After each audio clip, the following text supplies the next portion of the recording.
ನನ್ನ ರಾಜಕೀಯ ಜೀವನದಲ್ಲಿ ನನ್ನ ತಾಯಿ ಹೇಳೋರು, ಅದು ಯಾವ ರೀತಿ ಹೇಳೋರೋ ಗೊತ್ತಿಲ್ಲ, ನನ್ನ ಮಗ MLA ಆಗ್ತಾನೆ ಅಂತ. ನಾನಂತೂ MLA ಆಗ್ತೀನಿ ಅಂತ ಕರೆಸ್ಕೊಂಡವನಲ್ಲ. ಏನಿದ್ರೂ ಹೋರಾಟ ಮಾಡಿಕೊಂಡು ಪಕ್ಷದ ಬಗ್ಗೆ ದುಡಿಬೇಕು ಅಂದ್ಕೊಂಡಿದ್ದವನು. ಯಾಕೆಂದರೆ ಕ್ಷೇತ್ರದ ಪರಿಸ್ಥಿತಿ ನನಗೆ ಗೊತ್ತಿತ್ತು.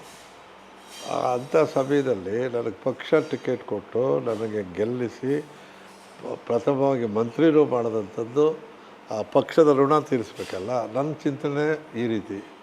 ಅದರಿಂದ ನನ್ನ ಅಧಿಕಾರಕ್ಕಿಂತ ಪಕ್ಷ ಬೇಕು ಅನ್ನೋದು ನಮ್ಮ ಆಸೆ. ಆ ದೃಷ್ಟಿಯಲ್ಲಿ ನಾವು ಕೆಲಸ ಮಾಡ್ಕೊಂಡು ಬಂದ್ವಿ.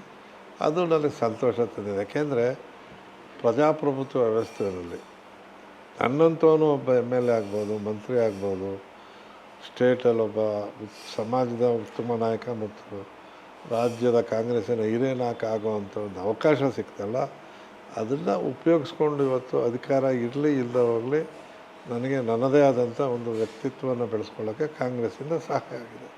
ಈಗ ಒಬ್ಬ ಮುಖ್ಯಮಂತ್ರಿ ಒಂದು ಸಮಾಜದವ್ರು ಇದ್ದಂಥ ಸಮಯದಲ್ಲಿ ಆ ಸಮಾಜದವ್ರು 6-7 ಜನ MLAಗಳು ಮಂತ್ರಿಗಳಿದ್ದೇ ಇರ್ತಾರೆ. ಆದರೆ ವಿಭಿನ್ನವಾದಂಥ ರಾಜಕೀಯವನ್ನು ಸಿದ್ದರಾಮಯ್ಯನವ್ರು ಮಾಡಿದ್ದಾರೆ. ಅದು ಒಂದು ಪ್ರಯೋಗ ಅಂದ್ಕೊಳ್ಳೋದು.